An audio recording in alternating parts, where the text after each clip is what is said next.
n'apprend pas à entreprendre, hein. On n'apprend pas, on l'expérimente, on le vit. Si tu avais une chose qui aurait fait pour toi, d'après toi, toute la différence dans ta vie et dans tes business. Aujourd'hui, c'est un plaisir de vous partager une interview pas comme les autres, que je vous invite à écouter très attentivement jusqu'au bout. Je vous parle ici d'une interview exclusive que j'ai eu le bonheur de faire avec une femme d'affaires exceptionnelle, serial entrepreneur et experte du digital, Catherine Barba.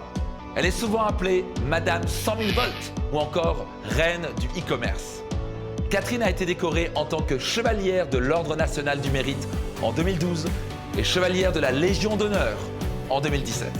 Après avoir créé plusieurs entreprises à succès, dont Cash Store ou Malinea, qu'elle a revendu à vente privée, ou encore Catherine Barba Group et Peps Lab, elle se distingue aujourd'hui par ses activités d'investisseur, notamment dans le cadre de l'émission de M6 intitulée « Qui veut être mon associé ?» Catherine est non seulement brillante, mais elle incarne de magnifiques valeurs, dont la joie de vivre, la bienveillance et la passion d'entreprendre.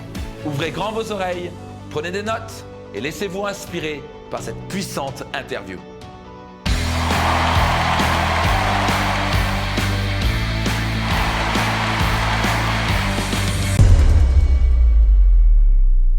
Bonjour Catherine. Bonjour Max. Merci d'être là, merci pour ton temps, parce que je sais que tu dois filer tout à l'heure, faire des interventions, etc. Je suis un zébulon en fait. Un zébulon, plein d'énergie, on va parler de ça justement. Donc déjà, merci de te libérer. Et rappelle-moi ton parcours, rappelle-moi d'où tu es né, comment t'en es venu dans l'entrepreneuriat. Moi, je suis née à Rueil-Malmaison dans le 92.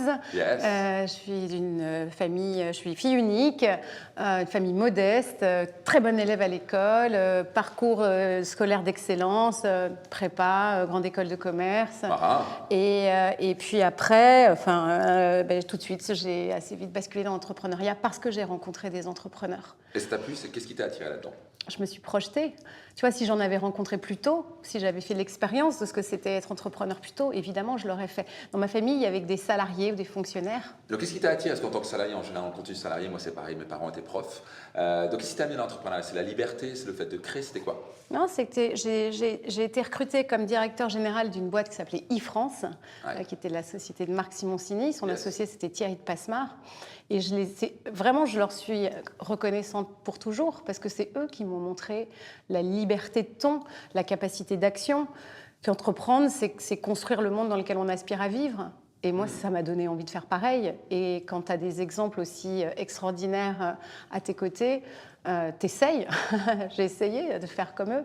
En tout cas, ça m'a révélé. Ça a été une révélation. Ouais. Waouh. Ok.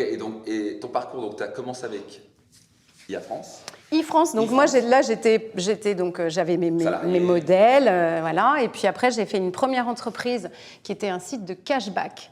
C'est pas un film avec Robert De Niro, hein, ça l'est aussi, mais voilà.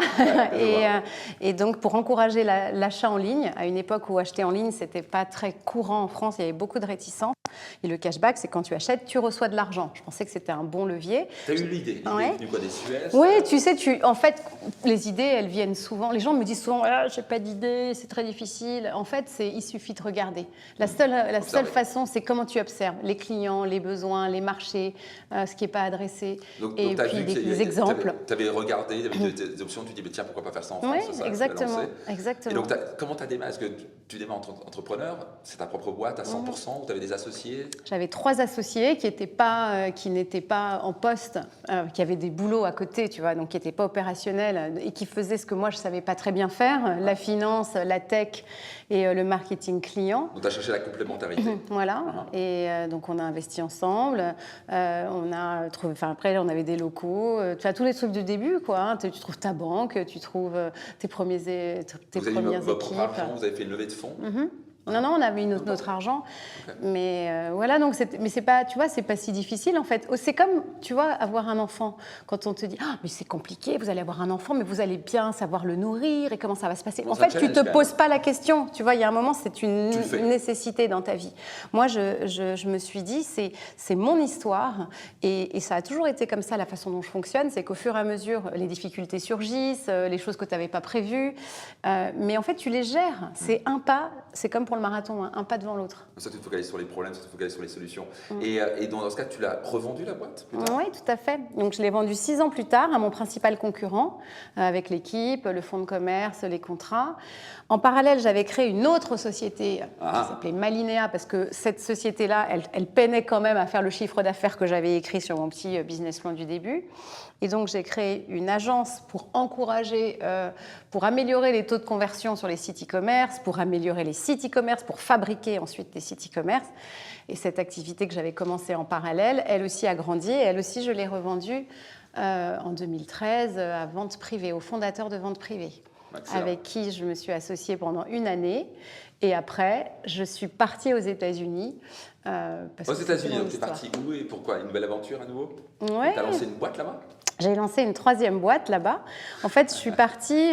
le fil conducteur de toute mon histoire, c'est tout ce qui est autour de l'innovation dans l'e-commerce, le retail, la relation client. Tu vois, c'est ça que j'ai creusé dans mon parcours.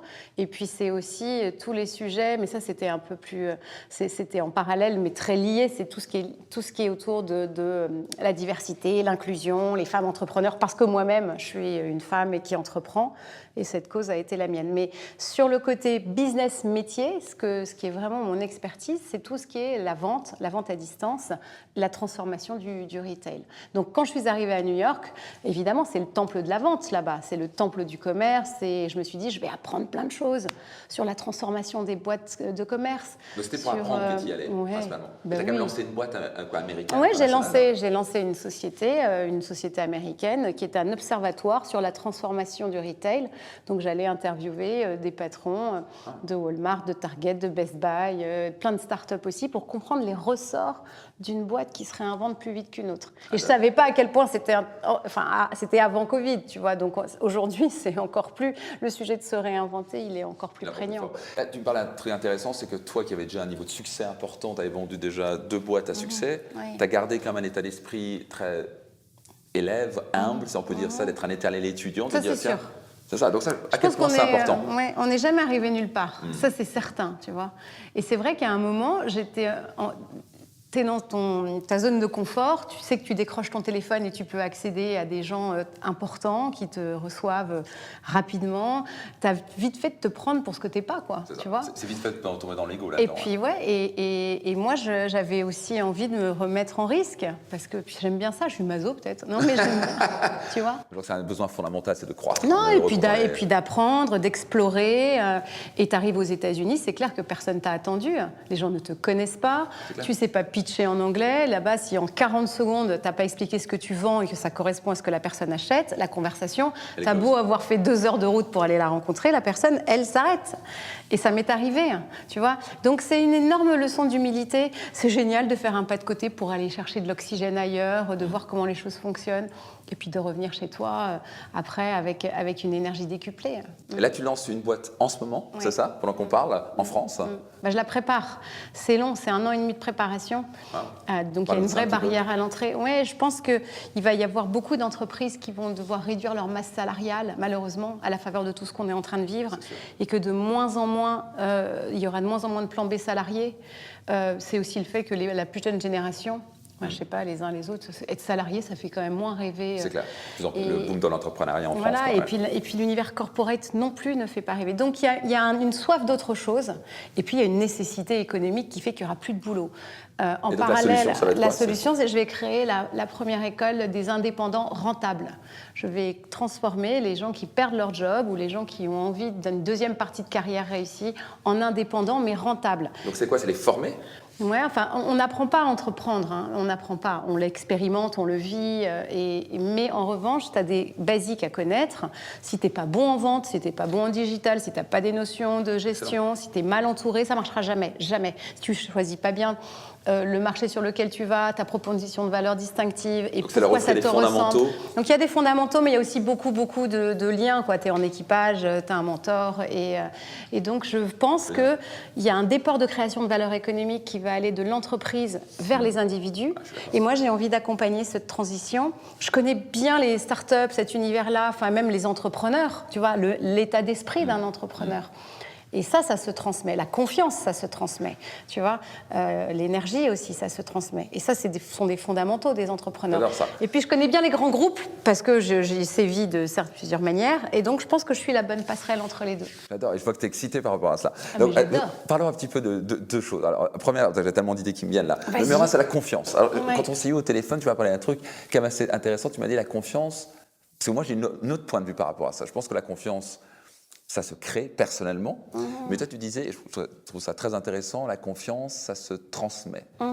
Parlons un petit peu de ça, parce que est-ce que ça a été un de tes secrets du succès ? Je ne sais pas comment toi, elle t'est venue, la confiance en toi. C'est ce que je me dis, c'est ma physiologie. Si je me porte comme ça, je ne vais pas avoir confiance en moi. Et je pense clairement notre environnement a un pouvoir énorme. Ça, c'est absolument d'accord. Mais c'est pour ça que je voudrais avoir ton point de vue. À quel point la confiance est importante ? Est-ce que toi, ça a été un élément capital ? Non, mais c'est l'alpha et l'oméga de tout. Dans tout ce que tu entreprends dans la vie, c'est parce qu'au fond de toi, même si tu ne sais pas que tu es capable de le faire, tu te dis, peut-être qu'en le faisant, je vais y arriver. Tu sais, tu te découvres capable de faire les choses, en fait. Et cette confiance-là, c'est cette espèce de petit moteur que tu as et que tu dois aller nourrir en allant en chercher dans des ressources profondes, qui fait que tu n'es pas tout seul pour avancer. Tu vas y arriver, de toute façon. Tu vois, et moi, j'ai cette conviction que quand il y a une difficulté qui se présente à moi ou une mission que j'ai, où je me dis, il faut que je le fasse, même si à l'instant T, je ne sais pas comment je vais y arriver, je sais que je vais trouver les ressources pour le réaliser. Et cette conviction, elle vient de la relation. Elle vient de toutes les relations que j'ai depuis que je suis toute petite, de mes parents, de toutes les gens bienveillants qui ont été autour de moi et qui ont dit, Catherine, qui ont cru et qui disent, Catherine, et puis de toute façon, on t'aime. Tu sais quoi ? Tu vas réussir, tu vas foirer, c'est pas très grave, on t'aime. Tu vois ? Et cette conviction-là, c'est ça, moi, mon petit moteur. C'est idiot parce que tu lis Enfin, c'est pas idiot, mais pour moi, la confiance, c'est un socle d'amour. Et ce socle d'amour, j'ai la chance d'en avoir. Et l'amour, ça se transmet, oui. Tu vois, donc ce socle se transmet. Et pour moi, j'ai eu sur ma route des gens qui m'ont regardé avec confiance et j'ai réussi à me hisser à la hauteur du regard qu'ils portaient sur moi. Alors que sur le moment, je ne m'en sentais pas capable. Donc oui, ça se transmet.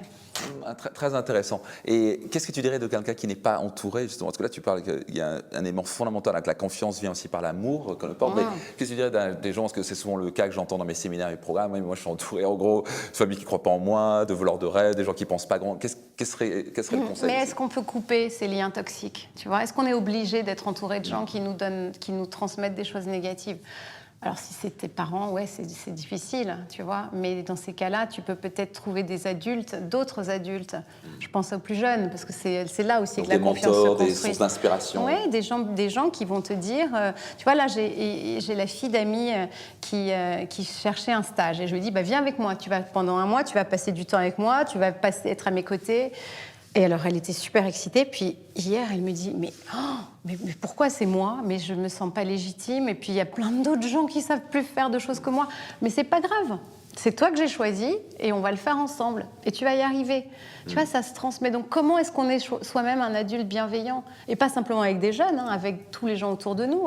Tu vois, tu regardes les gens, tu dis, tu sais, tu es capable. Je sais que tu sais. Tellement puissant. Et tu parles de bienveillance. Ça, c'est la première chose qu'on sent chez toi, Catherine. Ah oui. On sent l'énergie positive. Je vais boire un coup, exactement, un rayon de soleil, on sent chez toi, mais très fort. Et donc, d'où ça vient ? D'où vient cette énergie ? Est-ce que c'est par naissance ? Est-ce que c'est ton éducation ? D'où vient cette joie de vivre ? Il y a beaucoup de gens, moi j'en coach et j'en connais plus d'un qui ont... bizarrement, plus ils réussissent, moins ils sont heureux. Donc, ils comprennent que...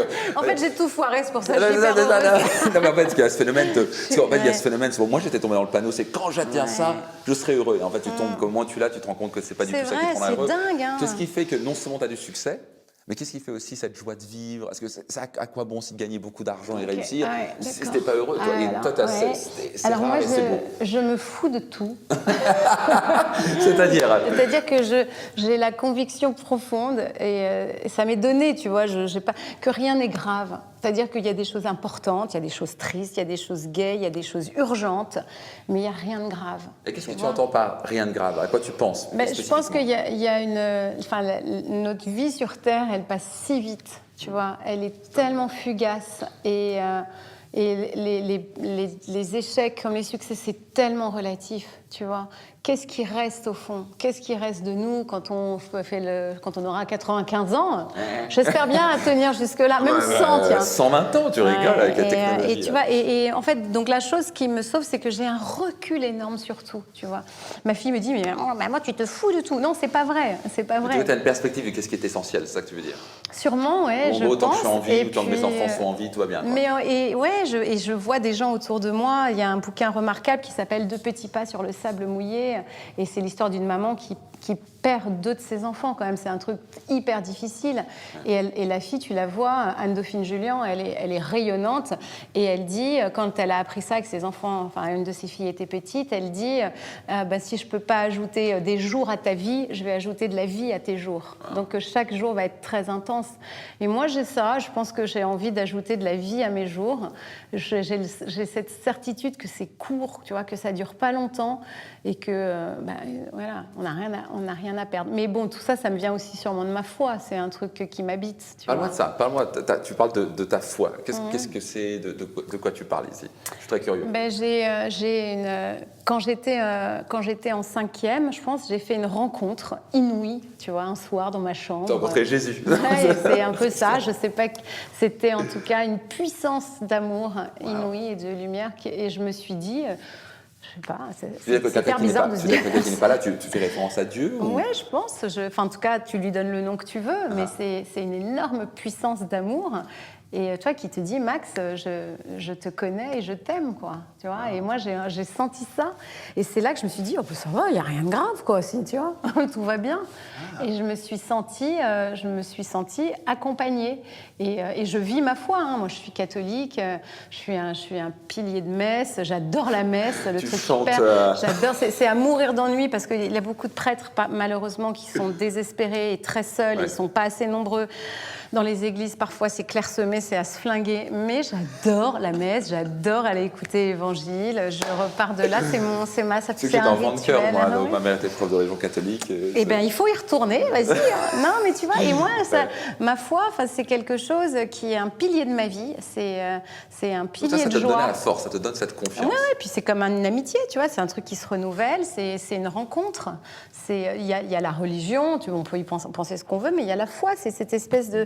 Chez moi, tu vois, tu me dis que j'ai énormément d'énergie, et c'est vrai, mais j'ai au fond de moi cette espèce de petit lac intérieur qui est hyper calme et où je vais me ressourcer quand je descends et dans le tumulte du monde et tout ce qu'on est en train de traverser qui est très difficile. Quand je me reconnecte à ce petit lac, je me dis, ça va le faire. Et comment tu te reconnectes spécifiquement? Par la prière, je prie. Ah oui, moi je prie tout le temps, tu vois. Je suis dans le métro, je prie pour les gens de la rame. J'aime bien la prière. C'est un truc aussi qui fait que tu prends du recul, tu vois. Attends, mais c'est hallucinant que je raconte tout ça, non? Les gens vont me prendre pour une folle. Mais je préfère, parce qu'à la fin, c'est... On va couper, je crois. Non, on va pas couper parce que je trouve que c'est vachement intéressant parce que beaucoup de gens... même si moi, ma mère est prof de religion catholique, j'en pratique aucune, mais je respecte profondément chaque religion. Mais je vois aussi qu'un élément fondamental, et surtout sur les hommes d'affaires à succès et les femmes d'affaires à succès que je connais, ils ont une autre version, une version différente de ce que c'est la foi. Donc ils ont cette conviction d'avancer. Donc on retrouve là-dessus. Donc c'est très intéressant que tu en parles, parce que je pense qu'il faut en parler. Mais tu vois, moi j'ai une fille plus âgée que le tien ou la tienne, et à qui je dis depuis qu'elle est petite, être en vie, être vivant, c'est pas simplement maintenir ton corps en vie. Tu dois aussi faire grandir ton intelligence, tu dois faire grandir ton cœur et ta vie intérieure, tu vois, et puis tu dois faire grandir aussi ta capacité d'attention aux autres. Et donc servir les autres. C'est la première chose qu'on ressent, c'est ta bienveillance, ton énergie positive. Donc comment tu t'y prends concrètement? Tu te dis quoi? Tu fais quoi? Qu'est-ce que je fais? Écoutez, mais je fais des spectacles. Non, mais concrètement, comment tu fais grandir ton cœur? Mais tu t'es attentionné, hein, tu vois, l'attention, comment tu fais? Ça, c'est mon mari qui m'a appris l'attention. Tu vois, je suis mariée depuis 20 ans, ça c'est ma grande fierté, c'est mon grand succès, tu vois, si tu me demandes ce dont je suis le plus fière, c'est ça. Avec des business à succès. Ouais, et puis c'est surtout, et puis dans le monde dans lequel on est, tu as des milliers de tentations, et puis après les évolutions sont différentes, et puis il y a des étapes difficiles, et pour autant, donc on est ensemble depuis 20 ans, c'est pas facile, hein. On a épuisé des thérapeutes thérapeute de couple au kilomètre. Mais ça tient. J'en ai des très bons d'ailleurs, ça intéresse quelqu'un. Mais non, c'est très bien. Et lui m'apprend l'attention. Il m'apprend que tous les jours, tu cultives ton jardin, tu fais attention à l'autre, tu vois. Et cet oubli de toi, d'abord, c'est ce qui fait aussi que professionnellement tu réussis, parce que cette attention au client, c'est ça aussi qui fait la différence entre les business qui marchent et les autres. Quand tu dis attention au client, c'est cette empathie, chercher. Ouais, c'est la connaissance client, la compréhension du client, l'écoute du client, le feedback, et tu vois, parce que tu as beau avoir la meilleure tech du monde, tu vois, ou l'intelligence, c'est pas l'intelligence d'ailleurs qui fait le succès des entrepreneurs, d'abord c'est le courage, mais si tu as ton courage qui se couple avec cette attention, et c'est vrai dans un couple aussi, bah ça dure. Courage et attention. Donc, spécifiquement, comment ça se passe? Donc, courage. Donc, moi, un exemple concret qui démontre que tu as démontré du courage ou que tu démontres du courage. J'ai fait le marathon de New York, voilà. C'est vrai? Oui, mon mari m'a accompagnée, il en avait déjà fait 13, Vous l'avez fait 14, ensemble? on l'a fait ensemble. Et qui arrive en premier alors? Il a couru à mon rythme, tu vois, il pouvait se faire les ongles en même temps, il pouvait bouquiner, tu vois, tranquille, parce que j'y suis allée, j'ai presque mis 5 heures. Donc, le courage, c'est quoi? C'est faire des choses qui sont inconfortables? C'est faire des choses dont tu te sens pas capable, tu te dis non, je vais pas, et qui t'oblige à sortir de toi. Tu fais un effort, voilà, tu fais un effort et tu te donnes un objectif qui te paraît inatteignable peut-être, mais parce que tu raisonnes bien, tu as bien analysé les choses et surtout tu es bien entouré, il n'y a pas de raison que tu n'y arrives pas. Mais ça demande un effort. Il n'y a rien qui se fait sans effort. Excellent. Staccanoviste, quoi. Mais le travail, c'est une valeur fondatrice dans ma famille. Ça, c'est de mes parents. Intéressant. Donc ça, c'est toujours été. Donc pour toi, la valeur travail est très importante. Ah oui, l'avenir appartient à ceux qui se lèvent tôt. Moi, je viens d'une famille très modeste, donc on a réussi à avoir. Moi, j'ai une ascension sociale par le travail, parce que j'étais une bonne élève, parce que j'ai tout donné dans le boulot. Et donc tout ce que je possède aujourd'hui, c'est pas ce qui me remplit, mais c'est chouette. Hein, mais je le dois à mon travail, et j'en suis assez fière en fait. Enfin, j'en tire pas de fierté, mais je vois bien que ça marche. Voilà. C'est clair. Et tu travailles combien d'heures par jour, ou en tout cas quand tu étais est-ce que tu travailles autant maintenant que avant? Je suis workaholic, ça c'est sûr. Ça c'est un vrai défaut que j'ai. Est-ce que c'est workaholic ou c'est justement t'es passionné? Oui, mais il faut jamais oublier l'essentiel, tu vois. Après, il faut être aligné avec ses convictions de vie. Mais si je te dis que moi, l'amour, la famille, c'est l'essentiel, n'empêche que je me fais vite rattraper par le travail et qu'il y a eu des moments dans ma vie où mon mari et ma fille m'ont dit « Arrête, maman, de faire passer le travail avant nous. » Avec leur vie, ouais. Tu vois, et comment tu as réussi à équilibrer ça? Ça, c'est probablement des plus grands challenges d'entrepreneur. C'est très difficile. Probablement, je ne sais pas si c'est plus ou moins pour une femme ou pas. C'est que je dors très très peu, en fait, déjà. Hein. C'est-à-dire je dors peut-être 5-6 heures par nuit. Enfin, il y a des gens qui dorment encore moins, hein. Mais je dors peu. Parce que sinon, j'ai l'impression que je perds du temps. Et tu avais à tenir, parce que toutes les études démontrent qu'il faut au moins 7 heures. Mais c'est tout, mais oui, je vais crever, voilà ce qui va se passer. Vous allez me perdre, Moi qui étais là en train de me pavoiser en disant je vais tenir jusqu'à 100 ans, non, j'en sais rien, mais non, mais puis j'ai quand même l'énergie, c'est vrai, qui fait que je peux faire... beaucoup avec peu d'heures de sommeil. Je ne sais pas combien de temps ça dure, hein, je ne sais pas. Donc tu dors peu, mais donc tu travailles beaucoup, mais donc tu as quand même réussi à gérer. Comment tu as réussi à gérer ça? Est-ce que c'est une gestion de temps? Comment tu as fait pour avoir... Déjà, j'ai qu'un enfant. Hein, déjà, ça c'est la clé. Ouais. Enfin, c'est la clé. C'est-à-dire que moi, toute mon admiration pour des femmes merveilleuses, tu vois, comme Virginie Morgon, la patronne de Raseo, elle a 4 enfants et elle fait ce job énorme. C'est mon héroïne. Hein. Moi, j'en ai qu'une et déjà, je trouvais que j'avais tout donné. J'ai tout donné. Et l'autre, c'est il faut bien choisir son partenaire. Il faut bien choisir sa femme, son mari. C'est ça la clé. Il n'y en a pas d'autre. C'est la bonne personne. La personne qui est là à tes côtés, qui fait autant de boulot que toi sur les tâches de la famille, qui est indulgent quand tu bosses 20 heures sur 24, qui t'attend. Qui t'aime, enfin voilà, longtemps. L'amour, c'est un tellement capital, quoi. Génial. Et si tu avais une chose qui aurait fait pour toi, d'après toi, toute la différence, est-ce que c'est la foi, est-ce que c'est la confiance, ça peut être autre chose? S'il y avait vraiment une chose qui a fait toute la différence pour toi, dans ta vie, dans tes business. Non, mais c'est l'amour. L'amour. Mais c'est l'amour de mes parents, de mon mari, de ma fille, de mes amis, de Dieu. Enfin, c'est ça le moteur de ma vie. C'est clair, hein. Et donc, quand tu entreprends, est-ce que c'est lié à toi? Tu dis, j'aime mes clients quand tu entreprends? Est-ce que c'est un amour propre? Tu dis, moi, j'aime ce que je fais. Est-ce que tu penses faire une contribution dans le monde quand tu fais ça? À quoi tu penses? C'est quoi pour toi un business? Mon site de cashback, l'agence Malinéa, mon observatoire, mon moteur, c'était plutôt la curiosité à ce moment-là, tu vois. Et aussi, au début, quand c'est ta première boîte, tu as envie de te prouver que tu es capable. Quand tu as travaillé avec des entrepreneurs qui réussissent énormément, c'est formidable parce que ce sont des exemples super, mais toi-même, tu te dis quelle est ma contribution au succès. Donc probablement, ma première boîte, c'était pour me prouver que moi aussi, il n'y a pas de raison, j'allais y arriver. Je suis capable de le faire. Voilà, je suis capable. Après, c'est tu te prends au jeu parce que le business model est bancal, t'en fais une autre et tu as envie de réussir aussi par respect pour les gens qui t'ont accompagné. Après, aux États-Unis, c'est plus par curiosité. Je crée un observatoire, j'ai envie de découvrir, rencontrer des gens. J'ai rencontré un des fondateurs de Nike, Serena Williams. Enfin, tu vois, des trucs de dingue. Et ça, c'est un moteur parce que c'est l'adrénaline. La dernière boîte que je crée, donc cette école pour aider les gens à devenir des indépendants rentables, j'ai vraiment envie de contribuer. Tu vois, on est tous obsédés par l'impact aujourd'hui, à notre mesure. Moi, c'est pas tant l'impact environnemental, encore que j'essaye de pas trop acheter de plastique, hein, mais que sociétal. J'ai envie, je me dis, tout ce que j'ai vécu dans ma vie jusque-là, l'expertise que j'ai accumulée sur la vente, sur le digital, sur l'entrepreneuriat, sur l'énergie, ouais, j'ai envie de le transmettre au plus grand nombre. Et donc me dire que cette entreprise, non seulement elle va potentiellement aider des gens à trouver une suite de carrière et à vivre correctement de leur travail, tu vois, donc de passer de salarié à entrepreneur. Et en plus, je vais reverser de 50% de mes bénéfices pour encourager l'entrepreneuriat des jeunes. Donc, tu vois, donc ça, je le fais pourquoi? En vue de quoi? Mais parce que j'ai envie d'aider. J'ai tellement reçu. Et à un moment, il va falloir partager un peu quand même. Yes, je suis d'accord. C'est tellement important, c'est ce qui nous rend réellement heureux. Bah oui. Un mot de la fin.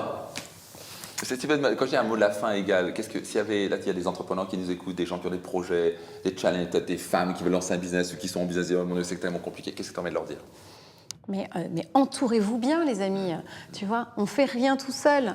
Et quand on est plusieurs, on est tellement fort.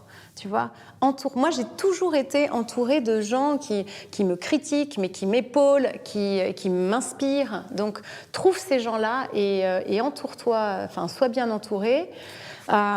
Et puis, qu'est-ce que je peux dire d'autre? Après, résous l'angoisse par l'action. Il n'y a pas d'autre façon. On est tous Résous l'angoisse par l'action. Ouais, voilà. Il n'y a que ça qui résout l'angoisse. Donc, tu as peur, passe à l'action. Tu as peur de l'avenir. Oh, c'est incertain, on ne sait pas où on va, mon Dieu. Bah oui, mais vas-y, fais un truc. Là, tu sais, parce que ton action est certaine.